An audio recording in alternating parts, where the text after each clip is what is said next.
नमस्कार, द डिबेटमा स्वागत छ। म राजीव खत्री।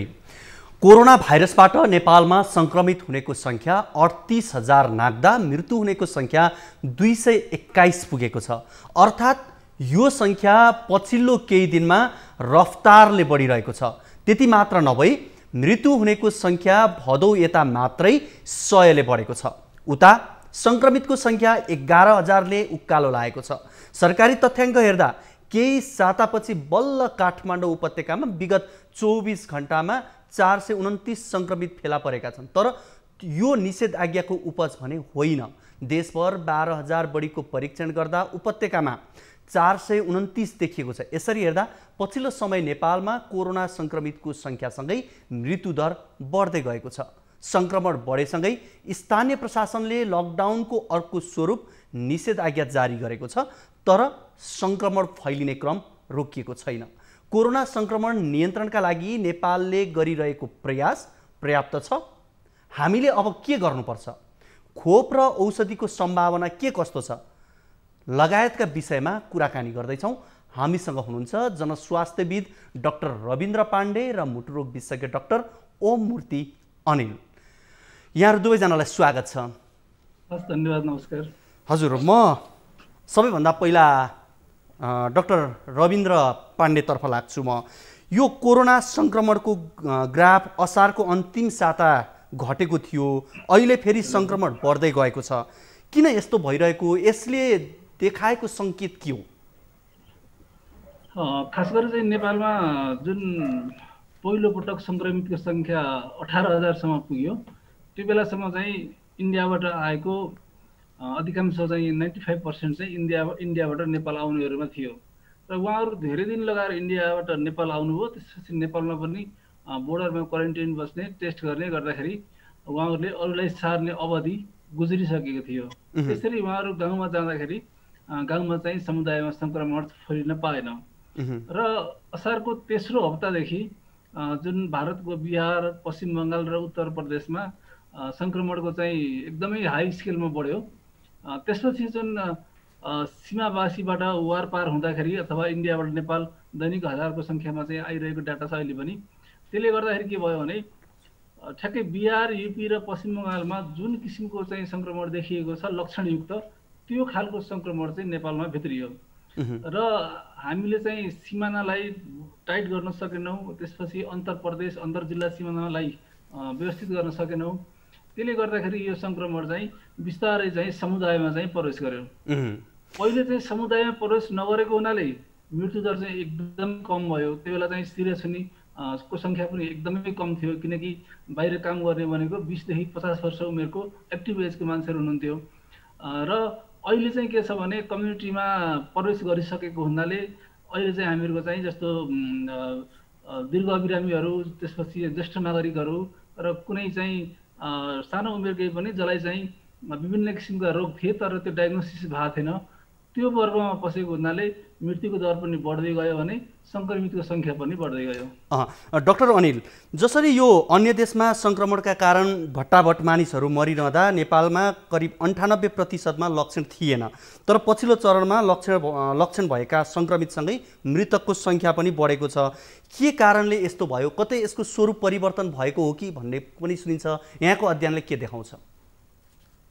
होइन, अघि डाक्टर समीरले भनिहाल्नुभयो कि पहिला जुन इन्डियाबाट युवाहरूमा बढी संक्रमण थियो र युवाहरूको इम्युनिटी राम्रो भएको कारणले उहाँहरूमा लक्षण कम हुने, मृत्यु कम हुने, त्यस्तो केसहरू जुन इन्डियाबाट आए कि लक्षण नभएका व्यक्तिहरू आए र अटोमेटिकली लक्षण छैन भने त मृत्यु दर कम हुने भइहाल्यो। तर जब यो समुदायमा गयो अनि समुदायमा गएपछि इम्युनिटी कम भएका दीर्घ रोगीहरू, जुन उमेर पुगेका यस्ता बिरामीहरूलाई जब हुन थाल्यो अनि मृत्यु दर अहिले हामी लक्षण र मृत्यु दुइटै बढी देखिरहेछौँ।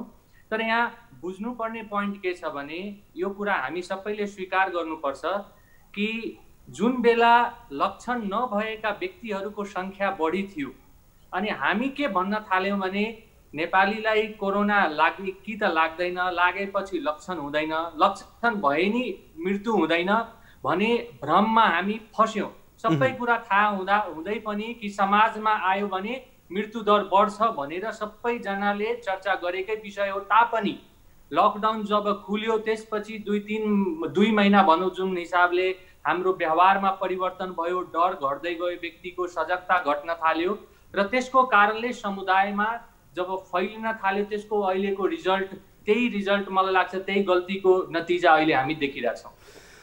डाक्टर अनिल, यो विशेष गरी पछिल्लो समय कोरोनाको यस्तो सङ्क्रमण बढ्दैछ, मृत्युदर बढ्दैछ, तर केही भ्रमहरू पनि फैलाइने गरेको छ। विशेष गरी मानिसहरू कोरोनाले थोरै र अरू कारणले धेरै मृत्यु भएको हो पनि भन्छन्। किन हो यो यस्तो किसिमको भ्रम किन आइरहन्छ? यो चाहिँ मूलतः मेडिकल विषय भएको कारणले नन मेडिकल स्वास्थ्यकर्मी र त्यो पनि एक्सपर्ट बाहेकका व्यक्तिहरूले यसमा त कमेन्ट गर्नु हुँदैन सर्वप्रथम, र उहाँहरू झुकिने स्वाभाविक हो। मानौ एउटा कोरोनाको कुरा नगरौँ, कोही डायबिटिजको बिरामीलाई कुनै अरू किसिमको निमोनिया भयो, भाइरल या ब्याक्टेरियल निमोनिया, डायबिटिजको बिरामीलाई संक्रमण हुने र त्यसको जटिलता हुने सम्भावना बढी छ। कुनै मुटुको बिरामीलाई, कुनै मृगौलाको बिरामीलाई निमोनिया भयो भने त्यही निमोनियाले उसको मृत्यु हुने सम्भावना बढी छ, एउटा युवामा त्यो मृत्यु हुने सम्भावना कम छ। कोरोनाको पनि सेम भइरहेछ। कोरोनामा कुनै त्यस्तो नयाँ कुरा केही होइन। कोरोना पनि एउटा रिजर्भ कम भएको व्यक्तिलाई लाग्यो भने उसलाई मृत्यु हुने सम्भावना बढी हुन्छ। रिजर्भ कम मैले भन्न खोजेको के हो भने एउटा वृद्ध मान्छेलाई, एउटा फोक्सोको रोगीलाई, एउटा मुटुको रोगीलाई कुनै संक्रमण भयो भने त्यो संक्रमणसँग फाइट गर्ने क्रममा उसको ब्लड प्रेसर, उसको अक्सिजनको मात्रा, उसको मुटुको धड्कनको कुराहरू कति बेरसम्म टोलरेट गर्छ, उसको छातीको मसलहरू कति स्ट्रङ छ, कति बेरसम्म बिना भेन्टिलेटर नै काम चल्न सक्छ। अब हामीले के बुझिरहेछौँ भने फोक्सोको समस्या भयो भने मात्रै कोरोना भयो भने यो बिल्कुलै गलत कुरा हो। किनभने जब डायबिटिजको बिरामीलाई मृत्यु भयो भने कोरोनाको कारणले, मृगौलाको कारणले मृत्यु भयो भने कोरोना लागेर हामी के बुझ्छौँ भने त्यो व्यक्तिको मृत्यु मृगौलाले भएको, त्यो व्यक्तिको मृत्यु डायबिटिजले भएको, त्यो बिल्कुलै होइन।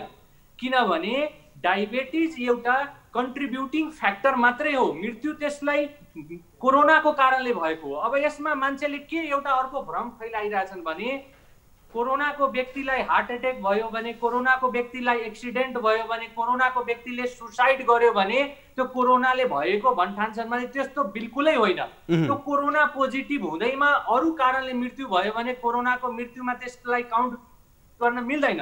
तर कोरोनाले गर्दा फोक्सोमा असर हुन्छ, मुटुमा असर हुन्छ, मस्तिष्कमा असर हुन्छ, पेटमा असर हुन्छ, कुन अङ्गमा यसले असर गर्न सक्दैन यो भन्न एकदम गाह्रो छ। कि यो कोरोनाको व्यक्तिलाई हार्ट एट्याक भयो भने यो हार्ट एट्याक उसलाई कोरोना नलागेको भए हुन्थेन भन्न सकिन्न। किनभने कोरोनाको व्यक्तिलाई हार्ट एट्याक पनि हुनसक्छ, स्ट्रोक पनि हुनसक्छ, इन्सेफ्लाइटिस हुनसक्छ।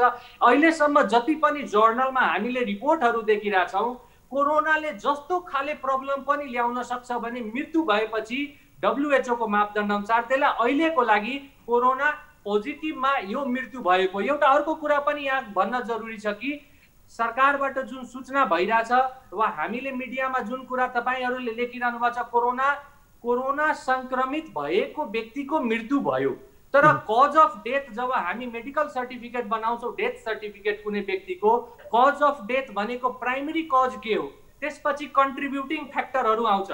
डायबिटिज, ब्लड प्रेसर कुनै व्यक्तिको मृत्युको कारण हुँदैन, त्यो जहिले पनि सेकेन्डरी हो। कुनै डायबिटिजको बिरामीमा हार्ट एट्याक बढी हुन्छ, हार्ट एट्याकको कारणले मृत्यु हुन्छ भने डायबिटिजले हार्ट एट्याक गराएको व्यक्तिको मृत्यु डायबिटिजले भएको होइन। त्यसैले यो कुरा बुझ्न जरुरी छ। अहिले हाम्रो कुरा यदि तपाईँ हेर्नुहुन्छ भने हामीले कसरी बुझेका छौँ, जति पनि मृत्यु भइरहेछ नेपालमा अहिले जुन हामी सुनिरहेछौँ अधिकांश मृत्यु सबै कोरोनाले नै भएको हो। यसमा कसैलाई कन्फ्युजन छ भने त्यो मेडिकल ज्ञानको कमीले मात्रै कन्फ्युजन भएको हो। हामीलाई चाहिँ कन्फ्युजन म यति बेला डाक्टर पाण्डेतर्फ जान्छु। डाक्टर पाण्डे, यति धेरै भ्रम किन फैलियो र विशेष गरी WHO मा मानिसहरू किन त्यति धेरै विश्वास गर्दैनन्? पछिल्लो समय हेर्यो भने WHO प्रतिको विश्वास पनि घट्दै गएको जस्तो देखिन्छ नि। पहिलो कुरा त के हो भने भाइरस चाहिँ आफैमा परिवर्तनशील विषाणु हो, जस्तो चाहिँ यसको चाहिँ स्वरूप चाहिँ परिवर्तन गरिरहन्छ। जस्तो पहिले चाहिँ लक्षणविहीन थियो, पछि चाहिँ लक्षण सहित आयो र भोलि म्युटेसन हुँदै जाँदाखेरि अझ बढी शक्तिशाली पनि हुनसक्छ, अझ कमजोर पनि हुनसक्छ। त्यो हुँदाखेरि भाइरस चाहिँ आफैमा स्वरूप परिवर्तन गरिरहने भएको हुनाले यसको धारणा चाहिँ कुनै शिलापत्रमा लेखे जस्तो अथवा कुनै धर्मग्रन्थमा लेखे जस्तो यही हो भन्ने चाहिँ हुँदैन। जस्तो चाहिँ WHO ले पनि पहिले हेल्दी मान्छेले मास्क लाउनु हुँदैन भनेको थियो, पछि चाहिँ लाउनु पर्छ भनेर भन्यो, किनकि WHO पनि अध्ययनको आधारमा बोल्ने हो। त्यस्तै पहिले चाहिँ लक्षणविहीनबाट चाहिँ सर्दैन भन्यो, तर विभिन्न साइन्टिस्टले प्रमाण जुटाएपछि उसले चाहिँ सर्छन् भन्यो। त्यो हुँदाखेरि पहिलो कुरा त के हो भने भाइरसको भाइरोलोजीमा चाहिँ हामीले के बुझ्नुपर्छ भने यो परिवर्तनशील हुन्छ र यसका धारणाहरू समय सापेक्ष परिवर्तन हुँदै जान्छन् र यो परिवर्तनलाई हामीले बुझ्नुपर्छ। र दोस्रो कुरो के छ भने अहिले चाहिँ यो महामारीको कारणले गर्दाखेरि यो महामारी चाहिँ हामीले समुदायमा प्रवेश गरे कि गरेन भन्ने विषयमा बहस गरेका छौँ, तर यो मनोसामाजिक स्तरमा चाहिँ यो पसिसकेको छ र मान्छेहरूलाई के छ भने चिन्ता छ, तनाव छ, फ्रस्ट्रेसन छ, मान्छेको चाहिँ आफ्नो रोजगारी गएको छ, व्यवसाय डुबेको छ, काम गरेर खाने मान्छेलाई खाना गाह्रो छ। त्यसले गर्दाखेरि चाहिँ एउटा चाहिँ फ्रस्ट्रेसन भएको छ र त्यो फ्रस्ट्रेसनको रेचन गर्नको लागि मान्छेले एउटा चाहिँ निकास खोज्छ र त्यो निकासमा चाहिँ के भइदियो भने जो मेडिकल डाक्टर अनिलले भने जस्तै जो मेडिकल साइन्स नपढेका, जसले चाहिँ पब्लिक हेल्थ चाहिँ बुझेको छैन, जसले चाहिँ महामारी शास्त्र बुझेको छैन, त्यस्तो खालको मान्छेहरूले के गरिदियो भने यो महामारी नै होइन, यो चाहिँ बहुराष्ट्रिय कम्पनीले गरेको षड्यन्त्र हो। अनि त्यसपछि गएर चाहिँ यो पिसिआर टेस्ट गर्न पहिले पिसिआरको लागि ठुलो आन्दोलन भयो, तर पछि अहिले यो पिसिआर टेस्ट नै गर्न हुँदैन, यो चाहिँ बन्द गर्नुपर्छ। यो पिसिआरले चाहिँ सबै कुरा चाहिँ पोजिटिभ, काँक्रा, खरबुजा, मेवा, बाख्राको पनि पोजिटिभ देखाउँछ। मास्क लाउनै हुन्न, यसले चाहिँ अक्सिजन लेभल कम गर्छ। जस्तो किसिमको जुन किसिमको अहिले भ्रमहरू आएका छन्, ती भ्रमहरू भनेको हाम्रो कमजोर मनोविज्ञानमा टेकेर र आफू चाहिँ चर्चामा आउनको लागि जुन चलाइएका चाहिँ यी एकदमै हल्ला र भ्रम हुन् र यसले गर्दाखेरि समाजमा थप चाहिँ जोखिम बढ्ने, मान्छेहरू चाहिँ मास्क नलगाउने, मान्छेले चाहिँ सेनिटाइजर युज नगर्ने, यो महामारी होइन भनेर भिडभाड गर्ने, त्यो खालको गतिविधि हुने डर छ। त्यसले गर्दाखेरि मलाई के लाग्छ भने सरकारले पनि यस्ता कुराहरूमा ध्यान दिनुपर्ने हुन्छ कि महामारीको बेलामा वैज्ञानिक कुरा आओस् भन्ने कुरामा चाहिँ सरकारले पनि ध्यान दिनुपर्ने हुन्छ। पक्कै पनि डाक्टर पाण्डे, हामीले आज यो कुराकानी गर्दै गर्दा केही भ्रम पनि चिर्न जरुरी छ। पछिल्लो समय देख्ने भने यो कोरोना भाइरस मानव निर्मित हो, पिसिआर परीक्षण झुटो हो, सङ्क्रमण नै रोग हो, मास्कले कोरोना भाइरस रोक्दैन, भौतिक दूरी वा लकडाउनले काम छैन, बेसार पानी, तातो पानी, गुर्जो औषधि हुन् लगायत यो कोरोना सङ्क्रमणले मानिस मरेको होइन भने यस्ता कुराहरू, यी भ्रम जसरी अहिले बजारमा फैलाइएका छन्, यसका पछाडिपट्टि के हुन सक्छन् डाक्टर? यो अज्ञानता मात्रै हो या अघि यहाँले भने जस्तै मेडिकल साइन्सको बारेमा नबुझेका व्यक्तिहरूको त्यो अज्ञानता मात्रै हो कि यसका पछाडि अरू के कारण हुन सक्छन्? मुख्य कुरा चाहिँ एउटा अज्ञानता पनि हो। दोस्रो कुरा भनेको अघि मैले भनिसकेँ, मान्छेको एउटा फ्रस्ट्रेसनलाई एउटा चाहिँ त्यसलाई रिलिज गर्ने एउटा चाहिँ उपाय पनि हो। र अर्को कुरो के हो भने हामीले सरकारले बुझाउन नसकेको पनि हो, किनभने हामीले जस्तो जनताहरूले चाहिँ अर्को धारमा विश्वास गर्न थाल्यो भने हामीले जनतालाई आरोप लाउनु हुँदैन। हामीले चाहिँ के भने जनतालाई बुझाउन सक्नुपर्छ र चाहिँ बुझाउनको लागि यहाँ समय कति छ, समय 10 मिनट हुने भने म क्लियरली बुझाउन सक्छु, तर चाहिँ समयको अभाव हुन सक्छ। के छ संक्षेपमा यहाँले हजुर जस्तो यो के छ भने पहिलो कुरा चाहिँ यो जस्तो यदि चीनको ल्याबमा बनेको हुन्थ्यो भने त्यसको चाहिँ जिनोम सिक्वेन्स गर्दाखेरि चमेराबाट सालकमा आएको र सालकबाट चाहिँ मान्छेमा आएको चाहिँ त्यो प्रमाणित भएको छ। त्यो हुँदाखेरि ल्याबबाट आएको र जुन चमेराबाट सालकबाट मान्छेमा आएको जिनोम सिक्वेन्स गर्दाखेरि त्यो मिल्दैन। त्यो हिसाबले गर्दाखेरि यो चाहिँ नेचुरल भाइरस नै हो र कोरोना भाइरस भनेको धेरै थरीको प्रजाति छ। तीमध्ये चाहिँ हामीलाई हानि गर्ने चाहिँ 7 किसिमको थिए, अहिले भर्खर चाहिँ मलेसियामा अर्को पत्ता लाग्छ 8 किसिमको कोरोना भाइरसले चाहिँ हामीहरूलाई चाहिँ हानि गर्छ। र त्यो हुँदाखेरि यदि चाहिँ चीनले त्यसरी फैलाएको हुन्थ्यो भने अहिलेसम्म मलाई लाग्छ चीनलाई अरू देशहरूले एट्याक गरिसकिन्थे, नाकाबन्दी गरिसकिन्थे। त्यो भ्रममा हामी चाहिँ पर्नु हुँदैन। दोस्रो कुरा भनेको जस्तो चाहिँ पिसिआर टेस्टमा एकदमै भ्रम छ। जस्तो पिसिआर टेस्ट भनेको यो कोरोना भाइरसको लागि मात्रै बनेको टेस्ट होइन। यो त के हो भने जस्तो चाहिँ यसमा चाहिँ के हुन्छ भने हामीले स्याम्पलमा जेको जिन राख्यौँ त्यही जिनलाई फोटोकपी गरेर इन्लार्ज गरेर हामीले हेर्ने हो। जस्तो हामीले चाहिँ फलफुलको जिन राख्यौँ भने त्यो फलफुलको जिन र अर्को हामीले जुन राखेको फलफुलको जिन एउटै हो कि होइन भन्नको लागि पनि यो प्रयोग गरिन्छ। त्यस्तै चाहिँ यो चाहिँ वनस्पतिहरूको अध्ययन गर्नेहरूले जुन ल्याबहरूमा जस्तै चाहिँ यो धानको जिन र अर्को धानको जिन सेम हो कि होइन भनेर स्टडी गर्न पनि यो प्रयोग गरिन्छ। त्यस्तै अब जनावरको त बाख्राको भेडाको पनि त्यही अनुसार नै प्रयोग गरिन्छ। त्यो हुँदाखेरि यो पिसिआर टेस्ट भनेको जस्तो मान्छे मरिसकेपछि पनि ब्याक्टेरियाको कारणले मर्यो कि भाइरसको कारणले मर्यो भन्नको लागि पनि यो चाहिँ त्यो स्वाब त्यहाँ राखेर चाहिँ टेस्ट गरिन्छ। भनेपछि हामीले जुन स्याम्पल राख्छौँ त्यसैलाई चाहिँ फोटोकपी जस्तो गरेर त्यसलाई चाहिँ म्याग्निफाइङ गरेर अनि चाहिँ त्यो अनुसार देखियो भने पोजिटिभ हुन्छ, त्यो अनुसार देखिएन भने नेगेटिभ हुन्छ। र चाहिँ अहिले चाहिँ के छ भने 1984 मा क्यारिमुलसले जुन त्यो बेला चाहिँ पत्ता लगाए त्यसको धेरै भर्सन आइसकेको छ अहिले। त्यो हुँदाखेरि अहिले चाहिँ त्यो बेला अनुसन्धानको लागि मात्रै प्रयोग हुन्थ्यो भने अहिले चाहिँ डायग्नोसिसको लागि पनि प्रयोग हुन्छ। त्यो हुँदाखेरि चाहिँ हामीले जुन स्याम्पल राख्यौँ यता चाहिँ त्यही पोजिटिभ देखिने भएको हुँदा यसमा चाहिँ अहिले चाहिँ हामीले कोरोना भाइरसको स्याम्पल राखेका छौँ। अहिले चाहिँ कोरोना भाइरस पोजिटिभ देखिन्छ, अरू पोजिटिभ चाहिँ देखिँदैन अहिले। डाक्टर अनिल, अब अहिले साँच्चै हेर्ने हो भने अवस्था दिनानुदिन खराब बन्दै गएको अवस्था छ। यो खराब अवस्थालाई रोक्न सकिने अवस्था कुनै छैन अहिले हामी तत्काल गर्न सक्ने कुराहरू? अहिले कुनै पनि रोगमा हामीले मेडिकल पोइन्ट अफ भ्यूले हेर्दाखेरि प्रिभेन्सनको जहिले पनि एउटा ठाउँ हुन्छ। अहिले पनि केही बिग्रिसकेको छैन। अहिले पनि तपाईँ हेर्नुहुन्छ भने हामी धेरै अर्ली स्टेजमा छौँ र अहिले यो डाइरेक्सन यदि अहिलेदेखि यसलाई मोडियो भने हामी एक अत्यन्तै सुरक्षित ठाउँमा पनि जान सक्छौँ र अहिले यो बिग्रियो भने यो हामी धेरै नराम्रो अवस्थामा पुग्न सक्छौँ, जुन हामीले अरू देशहरूको अवस्था हेरेर हामीले बुझेका देखेका छौँ, कानले सुनेका छौँ। अब अहिले के छ भने जुन रोकथामका जुन तरिकाहरू छन् त्यो हामीले अपनाउँदै हेर्नुहोस् के हुन्छ भने जब पब्लिक लेभलमा जनस्वास्थ्यको जब कुरा आउन थाल्छ यसमा सरकार, अरू प्राइभेट सेक्टर र जनताको रोल यो सबैको कन्ट्रिब्युसनले हामीले महामारीलाई रोक्ने हो। अब हाम्रो के छ भने यो सबैको लागि सबै समाजमा एउटा नयाँ कुरा, तर हामीले 6 महिनादेखि हामीले समय पायौँ बुझ्न गर्नको लागि सबै कुरा। अहिले पनि बिग्रेको छैन कि तपाईँले कोभिडबाट हुने मृत्युलाई जोगाउनको लागि एउटा व्यवस्थापन हुनुपर्ने, जुन अस्पतालमा राम्रो उपचार हुनुपर्ने, गरिब जनताहरूलाई पनि उपचारको सुविधा हुनुपर्ने, उपचार नपाएर मान्छे नपरुन्। त्यसपछि हामीले कोभिडको स्प्रेडलाई रोक्नको लागि हामीले प्रिभेन्टिभ मेजर्सहरू गर्नु पर्यो।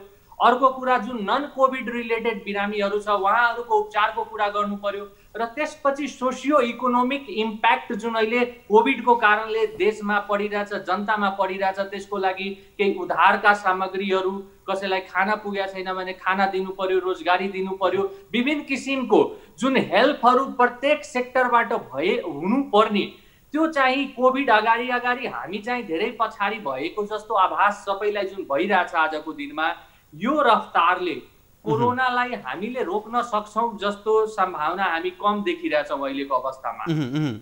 अब यो काहीँ न काहीँ यो सिर्जना हुनमा हामी आम पब्लिकको पनि केही समस्या रह्यो होला, तर यति भन्दै गर्दा हामी सरकारले चाहिँ के काम गर्यो भन्ने कुरा पनि हुन्छ। डाक्टर अनिल, विशेष गरी हेर्ने हो भने यो गएको 6 महिनामा सरकारले कोरोना नियन्त्रणका लागि गरेको प्रयासलाई यहाँले कसरी समीक्षा गर्नुहुन्छ? अब मैले समीक्षा गर्दाखेरि के देख्छु भने मैले त इन्टरनेसनल लेभलको सबै कुराहरू देखिरहेको छु। अब अमेरिकाले कति सक्यो, त्यसपछि युरोपले कति सक्यो, त्यसपछि भारतले कति सक्यो, त्यसपछि नेपालको कुरा आउँछ। यसमा चाहिँ के देखिन्छ भने हाम्रो तर्फबाट अब जति प्रयास भएको छ त्यो प्रयास कोरोनाको लागि अपुग हो भन्ने कुरा यो चाहिँ सबैले मान्नै पर्छ। यो पुग हो, सफिसियन्ट प्रयास चाहिँ भएको छैन, कमी कमजोरी धेरै ठाउँमा छ। तर म के सुरुदेखि नै के कुरामा विश्वास गर्छु भने सरकारले मात्रै महामारीलाई थेक्न सक्दैन, जनताको सुझबुझ अनि अरू प्राइभेट सेक्टरबाट कन्ट्रिब्युसन हुनु पर्यो। अब तपाईँ अहिले हेर्नुहोस् कि एउटा साधारण मानिसलाई भेन्टिलेटरको अवस्था आजको दिनमा चाहियो भने प्राइभेट हस्पिटलमा दिनको 1 लाख रुपियाँ भेन्टिलेटरमा लाग्छ। आइसियूमा यदि बिरामी भर्ना भएको छ भने त्यो कसरी त्यो बिरामीले उपचार गराउन सक्छ? सरकारसँग कतिवटा भेन्टिलेटर छ, कतिवटा आइसियू केयर यो गरिब बिरामीहरूले पाउन सक्छ भन्नाले समग्र रूपमा मैले हेर्दाखेरि यहाँ म के देख्छु भने व्यक्तिगत रूपमा म डाक्टर नभएको भए के सोच्थेँ भने म आफूलाई चाहिँ जसरी पनि सुरक्षित बनाउँछु यो महामारीमा। यो महामारी सकिएपछि जे हुन्छ हुन्छ हेरौँला, तर म यो महामारीको बेलामा म आफू र आफ्नो परिवारलाई जसरी पनि जोगाउँछु, किनभने म यदि रोगी भएँ भने मेरो ज्यान त जान्छ सँगसँगै मेरो अरू परिवारको मानिसहरूलाई असर पर्छ र आर्थिक रूपमा उपचार गराउने। अब अहिले के म ठुलो डर देखिरहेको छु भने भोलिको दिनमा अस्पतालको बेड नपाउने, आइसियुमा बेड नपाउने र बेड पाए पनि महँगोले गर्दा उपचार नगराउनेहरूको सङ्ख्या बढ्छ। डर लाग्छ कि घरमा पैसा आफूसँग भएर पनि म उपचार गराउन सक्दिनँ कि भनेर, त्यो पनि एउटा डर छ। त्यसैले अझ पनि हामी यस्तो रूपमा जानुपर्छ कि जीवन पनि चलाउनु छ। लकडाउनले गर्दा पनि सधैँ हुने होइन, यसको विकल्पमा व्यापक छलफल हुन जरुरी छ कि लकडाउन लगाइकन हामी कसरी बाँच्ने, आफ्नो जीविका पनि कसरी चलाउने र सुरक्षित पनि कसरी हुने। यहाँ गल्ती के देखिन्छ भने जब सरकारले लकडाउन खोल्छ अनि हामी हुल गर्न थाल्छौँ, हामी सबै कुरा बिर्सिन्छौँ र फेरि जब समस्या बढ्छ अनि हामी फेरि सबै कुरा सरकारमाथि दोष दिन थाल्छौँ। मैले के भन्छु भने होइन, यसको एउटा फरक उपाय चाहिँ मिडल पाथ चाहिँ निकाल्नु पर्यो सरकारले पनि जनताले पनि कि लकडाउन नगरिकन कसरी हामी अगाडि बढ्न सक्छौँ। किनभने यो समस्या अर्को 6 महिना 9 महिना 1 वर्षसम्म हुन सक्छ। त्यति बेलासम्म हामीले केही आफैले गर्न सक्ने अवस्थामा हुनुपर्छ जस्तो लाग्छ। डाक्टर अनिल, डाक्टर पाण्डे, हामी फेरि जोडिनेछौँ यति बेला भने पालो भएको छ एउटा छोटो ब्रेकको।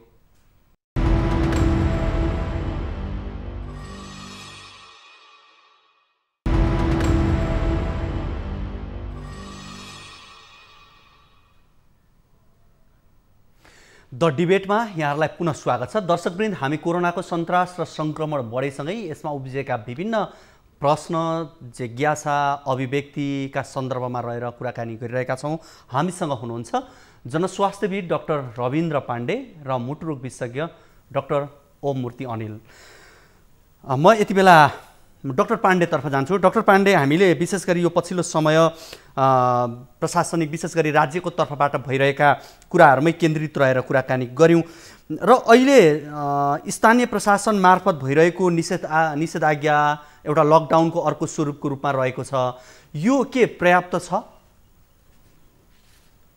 अब यसलाई चाहिँ हामीले कसरी हेर्नुपर्छ भने लकडाउन हामीले पहिले पनि धेरै लामो समय गऱ्यौँ। त्यो बेला झन्डै 4 महिना लामो लकडाउन भयो, तर 2 जना केसबाट सुरु भएको लकडाउन 18,000 केस हुँदाखेरि आएर चाहिँ अन्त्य गरियो। भनेपछि लकडाउनले चाहिँ हामीलाई त्यो बेलामा सङ्क्रमण केही रोक्नको लागि चाहिँ सहयोग गर्यो, तर चाहिँ हामीले जुन रिजल्ट खोजेका थियौँ त्यो अनुसारको चाहिँ हामीले पाएनौँ। र योचोटि जुन निषेधाज्ञा जारी भएको छ यसमा पनि कस्तो हुन्छ भने यो निषेधाज्ञा लकडाउन भनेको एउटा चाहिँ जस्तो चाहिँ हामीले चाहिँ एक्सर्साइज गरिरहेका छौँ, हामीलाई एकदमै थकै लाग्यो भने हामी चाहिँ एकछिन बसेर सुस्ताउने र हामीले चाहिँ अब यसरी हामी यहाँ जान्छु भनेर प्लान गर्ने भनेको हो। भने सरकारले चाहिँ लकडाउनमा चाहिँ सरकारले चाहिँ आवश्यक मात्रामा प्रशस्त तयारी गर्नको लागि समय भएन, महामारी 81 आयो भने चाहिँ लकडाउन गर्ने हो। यो लकडाउनको चाहिँ के छ भने जनस्वास्थ्यको हिसाबले, महामारी शास्त्रको हिसाबले त यो केही चाहिँ फलदायक हुन्छ, तर हामीले चाहिँ कति दिन लकडाउन गर्ने भन्ने कुरा हुन्छ। जस्तो चाहिँ अहिले चाहिँ समाजमा विभिन्न किसिमका आर्थिक सामाजिक समस्याहरू देखा परिसकेका छन्। त्यो हुँदाखेरि हामीले यो महामारी अब कहिलेसम्म जान्छ भन्ने कुरा हामीलाई थाहा छैन। त्यो हुँदा हामीले अब यो लकडाउन निषेधाज्ञाको चक्रमा हामी सकभर चाहिँ फस्नु हुँदैन। अब हामीले निषेधाज्ञालाई खोल्ने, मान्छेहरूलाई काम गर्न चाहिँ दिने, तर चाहिँ के गर्ने भने जनस्वास्थ्यका मापदण्डहरू जस्तो चाहिँ हामीले सही र अनिवार्य रूपमा मास्क लगाउने, दूरी कायम गर्ने, भिडभाडमा नजाने, सरसफाइको चाहिँ ख्याल गर्ने, खुला ठाउँमा बस्ने, ती कुराहरू चाहिँ हामी पब्लिकले चाहिँ हरेक व्यक्तिले चाहिँ हामीले गर्नु पर्यो। त्यस्तै चाहिँ हाम्रो घरभित्र हुनुभएका जो जोखिम वर्गका व्यक्तिहरू हुनुहुन्छ उहाँहरूलाई चाहिँ घरभित्रै पनि आइसोलेसनमा राखेर सकभर चाहिँ उहाँहरूसँग पनि हामी चाहिँ नभेट्ने, टाढा चाहिँ मास्क लगाएर कुरा गर्ने, त्यसरी उहाँहरूलाई पनि बचाउनु पर्ने हुन्छ। भने अब चाहिँ सरकारले अहिलेसम्मको मोडल चाहिँ टोटली चेन्ज गर्नुपर्ने मैले देखेको छु। किनभने तपाईँलाई अहिले इक्जाम्पल दिन्छु, जस्तो अहिले चाहिँ 12,000 देखि 14,000 को टेस्ट भइरहेछ देशमा। यसको मतलब चाहिँ काठमाडौँ उपत्यकामा हेर्ने हो भने करिब चाहिँ दिनको 1,000-1,500 को टेस्ट भएको छ। 1,000-1,500 जनाको टेस्ट भएर यो 50-60 लाख भएको ठाउँमा तपाईँको 200 आउनु, 300 आउनु, 400 आउनुमा कुनै अर्थै छैन। त्यो भएर चाहिँ अहिले डाक्टर पाण्डे, जसरी अब अहिले यो निषेधाज्ञा गरेको छ, निषेधाज्ञाले सरकारलाई कसरी सदुपयोग गर्नुपर्छ ताकि अर्कोचोटि यो पुरानो विगतमा भएको गल्ती या समस्या फेरि नदोहोरियोस्? अब चाहिँ हामीले के गर्नुपर्छ भने एउटा चाहिँ केरलाको मोडेल पनि हामीले सिक्नुपर्ने हुन्छ र त्यो भनेको के भने हामीले स्थानीय निकायलाई बढी चुस्त र प्रभावकारी बनाउने। उदाहरणको लागि अब चाहिँ हामीले के गरौँ भने स्थानीय निकायमा त्यहाँ जस्तो अब भारतबाट आएर काम गर्ने मजदुरहरू कहाँ छन्, सुकुम्बासी बस्ती कहाँ छ, त्यस्तै चोकको पसलहरू, त्यस्तै भिडभाड हुने ठाउँहरूदेखि लिएर सम्भावित सङ्क्रमितहरू कहाँ हुन सक्छन् भन्ने कुरा ओडाले जुन टोल सुधार समितिहरू क्लबहरू मार्फत चाहिँ उसले चाहिँ ओडाबाट चाहिँ डाटा लिएर चाहिँ परीक्षण चाहिँ बढाउने काम गरौँ एउटा। दोस्रो कुरा भनेको सङ्क्रमित सङ्ख्या बढ्दै जाँदाखेरि हस्पिटलको क्यापेसिटी भरिन्छ। त्यसको लागि चाहिँ हामीले ओडादेखि के गर्नु पर्यो भने ओडाहरूले कति परिवार चाहिँ आफ्नो घरमा बस्छ, कति परिवार चाहिँ फ्ल्याट लिएर बस्छ, कति परिवार एउटा वा दुईटा कोठा लिएर बस्छ, यो तथ्याङ्क लिने बित्तिकै भोलि होम आइसोलेसनमा कतिले राख्न सकिन्छ अनि आइसोलेसन सेन्टरमा चाहिँ कतिले राख्न सकिन्छ त्यो तथ्याङ्क थाहा हुन्छ। अर्को कुरा भनेको ओडाले चाहिँ आफ्नो ओडाभित्र आइसोलेसन सेन्टर निर्माण गर्नको लागि त्यसको लागि चाहिँ कति भवनहरू छ, कति ठाउँलाई बनाउन सकिन्छ, त्यसको बारे चाहिँ अध्ययन गर्नु पर्यो। यसरी हामीले ओडाबाट हामी तलबाट माथि गयौँ भने यो चाहिँ कन्ट्रोल हुन्छ। र हामी जुन अहिले माथिबाट तल गएका छौँ यो विधिबाट चाहिँ कन्ट्रोल गर्न चाहिँ गाह्रो हुन्छ। डाक्टर अनिल, म हुन त यो प्रश्न म दुवैजनाको लागि सोध्छु। म पहिला डाक्टर अनिललाई सोध्छु यो प्रश्न। विशेष गरी नेपालमा 81% जनतालाई कोरोना लाग्ने एउटा अन्तर्राष्ट्रिय अध्ययनको अनुमान देखायो, जुन यो बेलायतको अक्सफोर्ड विश्वविद्यालयको सहभागितामा यो अध्ययन पछिल्लो समय आयो, जहाँ भनियो कि 49,000ले ज्यान गुमाउने भनेर आकलन गर्यो। खै त्यसमा धेरै, मध्यम र थोरै भनेर छुट्याइएको छ। जसअनुसार हेर्ने भने 49,000ले ज्यान गुमाउने त्यसमा आकलन गरिएको छ। यो कसरी यो अध्ययन भयो होला र यसमा कतिको सत्यता छ डाक्टर अनिल? यस्तो छ, यो जति पनि यस्तो अध्ययनहरू हुन्छ यो केही कुराहरूलाई कन्सिडर गरेर एउटा प्रिडिक्सन गरेको हुन्छ। प्रिडिक्सन भनेको एउटा अनुमान। अब अनुमान त तपाईँ केही फ्याक्टरहरू आधारमा लिएर अनि त्यसपछि अनुमान गर्नुहुन्छ र त्यो अनुमान चाहिँ गलत हुने सम्भावना र सही हुने सम्भावना दुइटै हुन्छ। र जहाँसम्म यो 49,000 को कुरा छ, मैले पनि त्यो न्युज हेरेँ। मलाई चाहिँ त्यसमा चाहिँ खासै त्यो अनुमानमा धेरै विश्वास गर्नुपर्ने, त्यो हेरेर आत्तिनुपर्ने मलाई अलिकति पनि केही लाग्दैन। किनभने यदि हामीले कोरोनालाई हेल्थ चेकराई गऱ्यौँ भने 49,000 भन्दा पनि माथि जान सक्छ। र कोरोनालाई हामीले सुझबुझले प्रत्येक सेक्टरबाट हामीले जिम्मेवारीपूर्ण यदि हामी गयौँ भने हामीले यसलाई 1000 मुनि पनि रोक्न सक्छौँ। त्यसैले मलाई लाग्छ यो फ्याक्ट धेरै जुन आइरहेछ यसबाट त्रास एउटा पैदा गरेको छ, त्यतातिर हामी डाइभर्ट हुनु हुँदैन। हामीले के बुझ्नुपर्छ भने मैले एउटा व्यक्ति, एउटा प्रतिनिधि, एउटा सरकारको कर्मचारी, जिम्मेवार व्यक्तिको हैसियतबाट मैले गर्नुपर्ने सबै सजगता लिए छ कि छैन, मैले त्यो कुरामा म विश्वास गर्छु बढी। त्यो यदि हुन थाल्यो भने कोरोना चाहिँ तुरुन्तै यो नेपालबाट होइन संसारबाट 1 महिनाभित्र कोरोना सधैँको लागि निर्मूल हुन सक्छ यदि सबै व्यक्तिले आफ्नो जिम्मेवारी बुझ्यो भने। तर यहाँ समस्या के छ भने 7 अरब मस्तिष्क भएको संसारमा त्यति थरीको सोच, त्यति थरीको बिहेभियर भएको कारणले कोरोनालाई कन्ट्रोल गर्न गाह्रो भएको प्रमुख कारण त्यो हो। यदि हामी सबै नेपालीले आफ्नो जिम्मेवारी बुझ्यौँ भने अहिले पनि केही गाह्रो छैन। हामीले आफ्नो काम गर्ने ठाउँमा राम्ररी मास्क लगाएर अरूको सेफ्टीलाई पनि ध्यानमा राखेर यदि हामीले भोलिदेखि नै गर्न थाल्यो भने लकडाउन नगरेर पनि सबै कुरा हासिल गर्न सकिन्छ। त्यसैले यो तथ्यहरूमा धेरै हामीले ध्यान दिनुपर्ने जस्तो लाग्दैन मलाई व्यक्तिगत रूपमा। डाक्टर पाण्डे, हामी एकदमै अन्तिममा छौँ, संक्षेपमा भनिदिनु होला। यही जिज्ञासा मैले यहाँसँग पनि राखेँ। हजुर, यो चाहिँ यो मे महिनामा भएको चाहिँ रिसर्च हो। मैले त्यो रिसर्च सबै मैले पढेको थियो। त्यसमा चाहिँ के छ भने जस्तो अब तपाईँले भने जस्तै अब यो वर्षको अन्तिमसम्म बढीमा चाहिँ 49,000 मान्छेको चाहिँ डेथ हुन सक्ने, 81% पपुलेसन चाहिँ इन्फेक्टेड हुन सक्ने, त्यस्तै चाहिँ अब 12,400 चाहिँ आइसियु बेड चाहिन सक्ने, 1,000 चाहिँ भेन्टिलेटर चाहिने भनेर र त्यसपछि गएर दिनको चाहिँ यो जुनदेखि सेप्टेम्बरसम्म दिनको 50,000 देखि 75,000 को दरले सङ्क्रमित हुने र पिकमा पुग्दाखेरि प्रतिदिन 6,48,000 जनालाई सङ्क्रमण हुने भनेर जुन किसिमको त्यो डाटा निकालेको छ त्यो चाहिँ नेपालको चाहिँ हाम्रो धरातल, हाम्रो भूगोल, हाम्रो बसाइ छ, हाम्रो बसाइ आदि दृष्टिकोणले चाहिँ एकदमै अनुपयुक्त छ।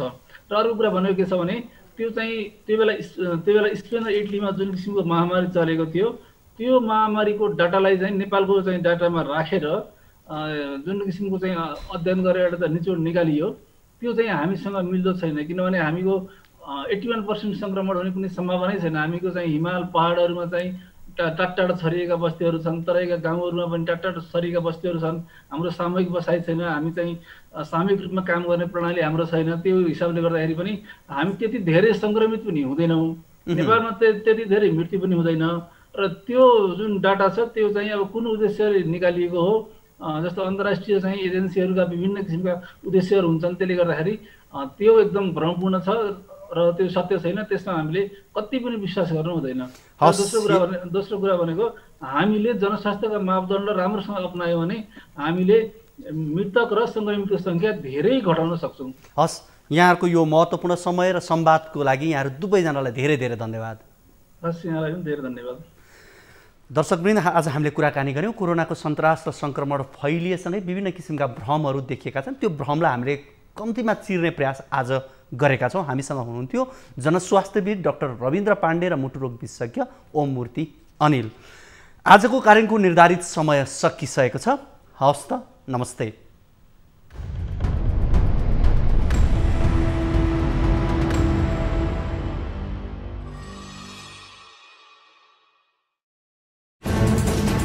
कोरोनाले सृजना गरेको सङ्कटमा पल पलका न्युज अपडेट र हर क्षेत्रको कभरेजका लागि न्युज 24 नेपाल युट्युब च्यानललाई सब्स्क्राइब गर्नुहोला।